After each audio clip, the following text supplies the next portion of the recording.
passar uma mudança cultural que foi uma mudança de geração que aconteceu ali, né? Mas foi tendo foco nas pessoas, em todos ali, desde do pessoal, mais simples que está ali, até os líderes. Todos merecem tratamento igual e todos merecem ser bem tratados, né? Merecem trabalhar em um lugar bom. Então, o que eu sempre dizia para o pessoal lá, né? Nós estamos construindo o melhor lugar para se trabalhar, né? E o lugar é onde eles estão hoje, né? Eu sei que hoje eu não estou mais vivendo totalmente aquilo, mas sempre minha cabeça foi fazer aquilo para quem está lá, né? Não fazer aquilo para mim, né? Mas fazer aquilo para quem está lá, para quem vai continuar e levar aquela bandeira adiante.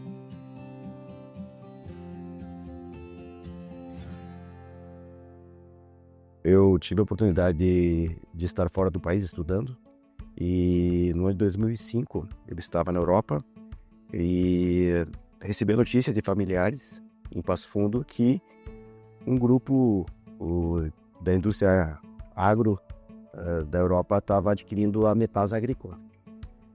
Daí, eu espantado, né, com o tamanho do grupo que eu já conhecia de nome na Europa, eu comecei a pensar em possibilidades de retornar para casa, para minha cidade e talvez, enfim, poder trabalhar numa empresa desse porte. Então, recebi a notícia fora do país que um grupo que já tinha muita tradição na Europa estava entrando na América Latina. Para mim foi extremamente empolgante de imaginar a possibilidade de um dia trabalhar nessa empresa. Então, eu recebi essa notícia confirmada por familiares em 2005. Eu comecei já a projetar minha carreira profissional antes desse grupo chegar aqui no Brasil. E claro que depois, em 2007, eu tive a oportunidade de entrar na empresa. Então, essa imagem anterior de saber como o grupo era na Europa e saber como acontece hoje no Brasil, me ajudou bastante no briefing, né? De construir uma história e imaginar como é que seria um grupo super tradicional da Europa adquirindo uma fábrica no Brasil e todas as possibilidades que viriam a acontecer. Então, para mim foi um momento bem importante. O Saul já estava lá, né, Saul? Eu já estava lá, tive a oportunidade de presenciar tudo isso um pouquinho antes, Choqueta, Isabel e Cadu, que eu tinha começado na empresa anterior em novembro de 2002. E aí, em determinados momentos, começou aquela preparação, 6 meses antes, por aí, aproximadamente. E a empresa anterior era uma filial de uma outra empresa. Então, com o anúncio da vinda do Grupo Kuhn para o Brasil, a gente teve que se moldar internamente algumas estruturas. E em 15 de fevereiro de 2005 foi efetivamente conquistado, foi feita a compra no papel da empresa e nós viramos a chave. Então foi uma alegria para todo mundo, porque, como você comentou, era uma empresa multinacional chegando na cidade. Claro que cria aquela expectativa muito boa, enfim.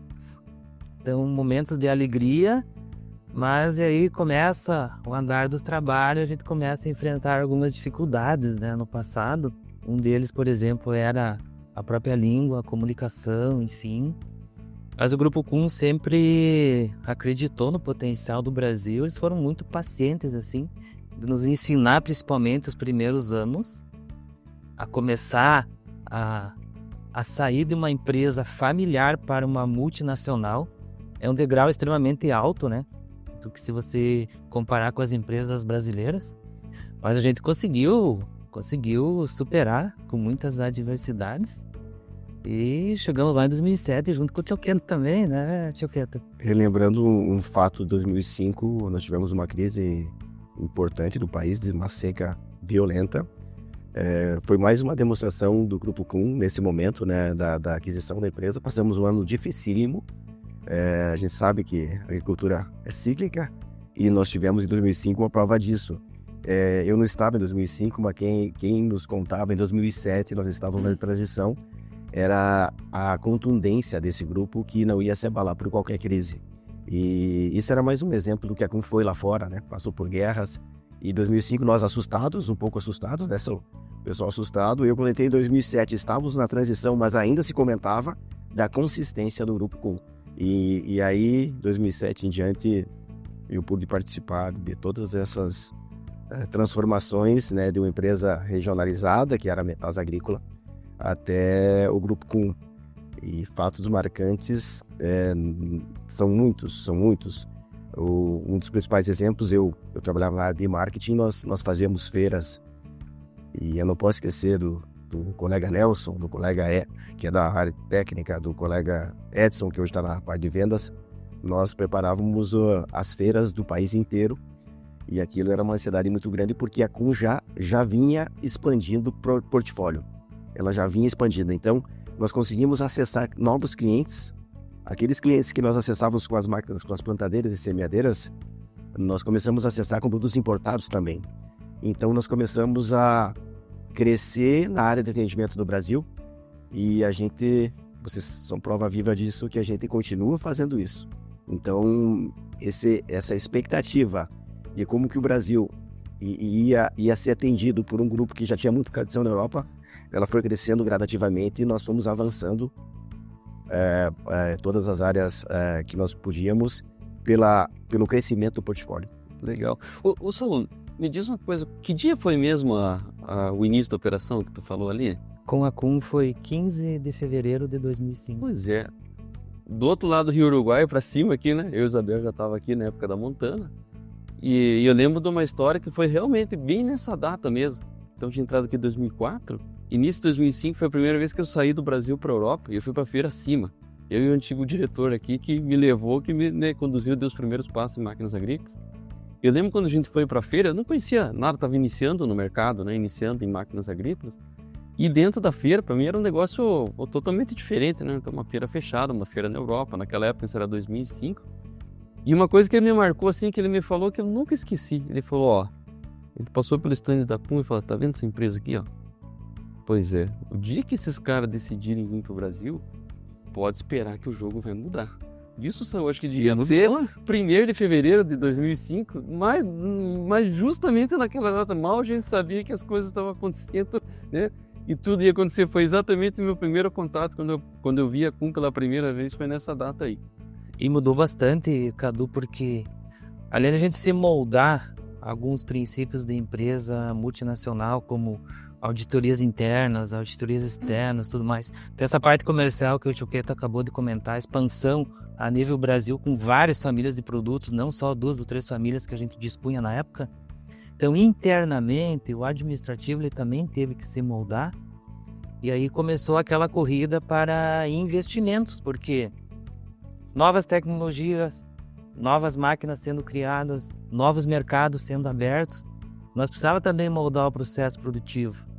E como o Chiqueto comentou, 2005 o mercado retraiu, 2006 ele retraiu ainda um pouco mais que 2005. Então todo mundo comentava naquela época, o mercado comentava, nossa, uma multinacional veio, será que eles vão ficar?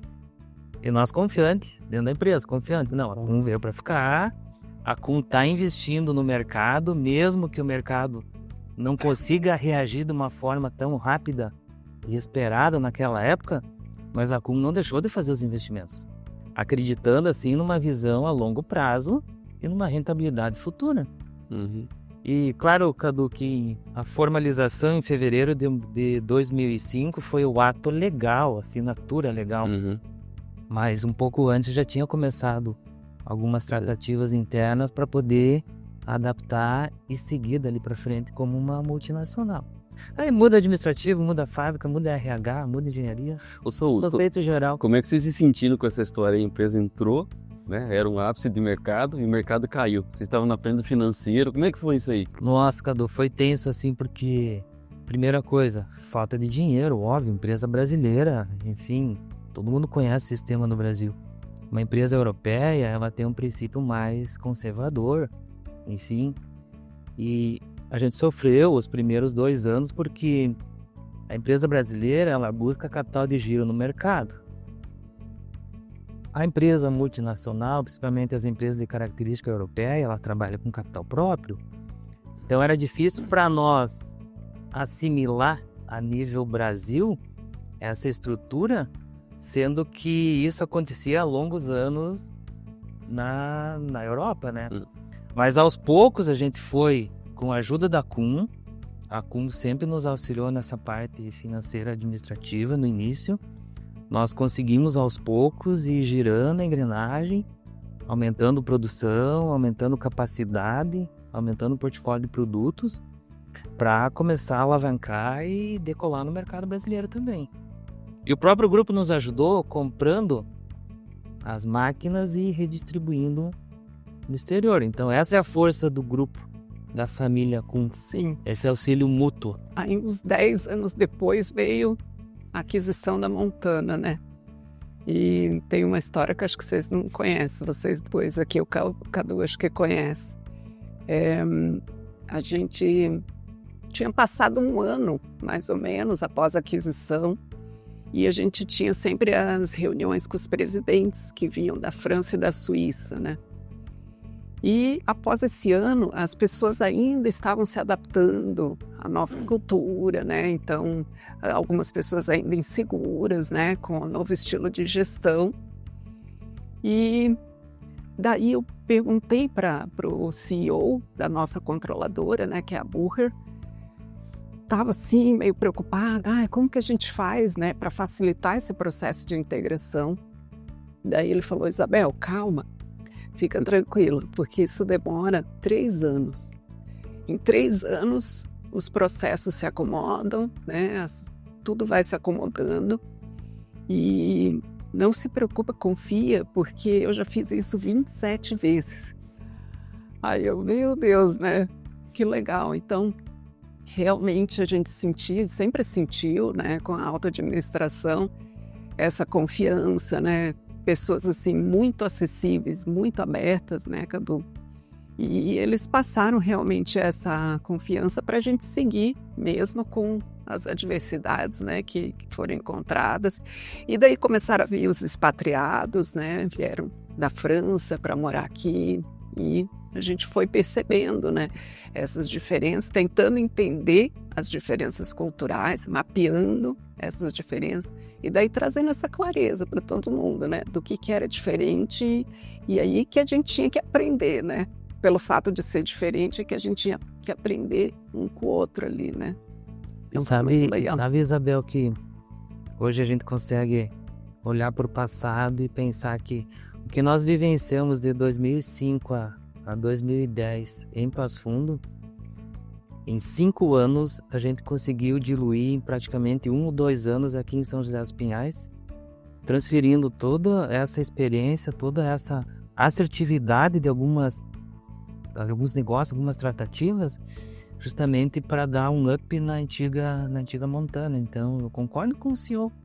Então 27 vezes trouxe uma longa experiência, imagina, se com uma a gente já teve uma experiência fabulosa, imagina 27 vezes, né? Ô Isabel, a gente queria fazer em 3 anos, a gente queria fazer em menos, lembra? A gente estava ansioso. Queria fazer em menos e no final das contas, né? Deu certo 3 anos, como é que foi? Deu certo. E daí, depois veio também outra aquisição, que foi a Core, né?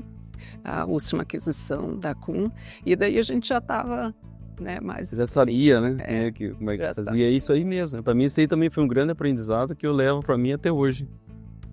Mas é a expectativa, Isabel, Cadu, vocês que estavam na Montana, porque eu lembro que para nós da antiga Metas era aquela expectativa, uma multinacional chegando, enfim, vocês também tinham uma experiência. Para nós era assim, né? A gente era uma empresa familiar, mas a gente tinha algumas tratativas com empresas de fora, né? Foram feitas várias tentativas, né? E o grande desafio da empresa, o grande sonho era montar uma distribuição. E não tinha como, né? Porque só tinha uma linha de pulverizadores. Então, só com pulverizador era muito difícil de ter uma rede. Então, foi bem na mesma época que isso começou a aparecer no mercado, né? Ter rede própria de implementos. Mas para a Gina Montana era muito difícil ter isso. Então, o sonho do antigo, né, proprietário da empresa era se juntar com alguém para poder ter um portfólio maior de produtos. Foram feitas, inclusive, algumas tentativas disso, que não deu certo, né? Para ter um portfólio de produtos para formar uma rede. E aí, com uma rede, a empresa conseguiria chegar no que era o sonho de formar uma grande empresa de máquinas agrícolas. Então, sozinho não seria possível. Então, a gente estava naquele dilema, né? como é que vai fazer, o que vai fazer, e passando, lembra, por altos e baixando, que era muito bom, mas daí tinha ano que era muito ruim. Então tudo que a gente caminhava, daqui a pouco recuava para trás. Não né? se sustentava. E aí, Tchuqueta? E olha que interessante, né, na perspectiva do vendedor. 2014, eu estava atuando no comércio exterior, né? E nós estávamos expandindo o mercado, ou seja, nós trabalhávamos basicamente com o Paraguai, com a Bolívia, Uruguai e Chile. E aí toda a América Latina pela frente, e aí recebemos a notícia da aquisição da Montana. Nesse momento, Isabel, o Cadu, eu e o Saúl já éramos da Clean, eu era vendedor. E nós ficamos imaginando como seria com o portfólio da Montana, juntando com o portfólio de importados da Clean e com o que tinha anteriormente, né, da área de plantio e semeadura. Então, vocês imaginam o nível de expectativa que um vendedor, né, que era o meu caso na época, gerou essa aquisição. E foi extremamente importante, estratégico e eu diria que definiu muito do que acontece hoje no mercado geral de vendas da América Latina. A compra da Montana, ela trouxe num patamar que a gente não podia imaginar, porque nós poder vender um autopropelido, isso era um sonho de quem trabalhava também só com plantio, já trabalhávamos com importados e sabíamos que o grupo estava completando todas as gamas da feração, a pecuária, toda a parte de solo que hoje tem também, colheita. Então, na perspectiva de venda, foi um salto absurdo. De você poder chegar em países, eu me lembro que também o mercado da Rússia, vários mercados, se ampliou muito as perspectivas, porque a CUM passou e hoje o maior portfólio de máquinas agrícolas do país, ser muito interessante. E outro ponto que a Isabel comentou antes, que eu acho importante a gente citar aqui, a humildade. Eu acho que a humildade dos nossos orientadores, que são todos os diretores que vieram da França, da Suíça, a extrema humildade no tratamento que sempre tiveram com todos nós, desde a época lá inicial, né, o entendimento de entender que esse mercado não é um mercado europeu, que é um mercado extremamente volátil, e eles nos darem esse tempo, Isabel, entenderem os tempos, nós imaginando fazer a transição em um ano, e eles há 27 vezes já fazendo isso. Então, essa humildade no tratamento, essa humildade que talvez passou para todos nós, né? Que aqui é uma troca de valências, né? Eu acho que a sinergia, eu acho que isso eles trouxeram da bagagem e abriram a mala e deixaram aqui para a gente usar. Então, em todos os momentos que eu lembro do seu Rieger comentando, de todos os diretores do mais alto escalão, sempre num nível extremamente humilde de tratamento. E eu acho que isso a gente consegue compartilhar com os colegas, né? E eu tenho muito gravado em mim o tanto quanto eles foram compreensivos nesse momento e ainda são. Eles foram visionários, né? Investir no Brasil quando não tinha nenhuma empresa europeia ainda. E ainda era um mercado que estava começando. Se pegar hoje de 2005 para 2025, 20 anos depois, muita coisa mudou. Né? Então, com certeza, entraram no momento certo, pagaram o preço, entenderam, né, que levaria um tempo para as coisas acontecerem. E hoje a gente está onde está por causa dessa visão lá atrás que foi feita. Cadu, eu diria que a visão que a CUM teve foi uma visão assim a longo prazo. Nós aqui brasileiros talvez a gente esteja muito imediatista e querer fazer tudo em 1 ano, 2 anos, 3 anos, fazer acontecer, girar. Mas não foi essa a visão que a CUM trouxe para nós.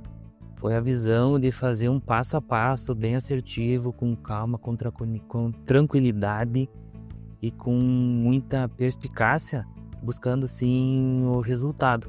Não só o resultado econômico financeiro, claro que isso faz parte do grupo, mas assim, o resultado em vendas, o resultado em marketing, o resultado no mercado em geral. A marca CUM, que era bem pouca ou quase nada conhecida no Brasil naquela época, e olha o que virou hoje, como está difundido. Não só a nível Brasil, a nível mundial, né? Mercados que a gente jamais sonharia, né, Tchuqueta? Rússia, Ucrânia, Austrália, México. Eu lembro do ensinamento do seu Mose, né? Ele falava assim para nós, bom, hoje eu tô falando de 20 anos aqui no Brasil, a gente tem uma memória muito curta, uma história muito curta, né? Então, essa questão de pensar no longo prazo e pensar no amanhã, Então ele me falou uma coisa uma vez que me marcou bastante. Assim, a empresa hoje tem 200 anos, né? Estamos chegando quase a 200 anos. A gente tem que pensar nos próximos 200. Como é que ela vai estar daqui nos próximos 200 anos? Então, 200 anos, nenhum de nós vai estar aqui. Vão ser outras pessoas, enfim, vão passar várias depois de nós para chegar lá. Mas a visão ela tem que alcançar nos próximos 200 anos. Impressiona, né, Cadu, essa visão. É visionário mesmo, né?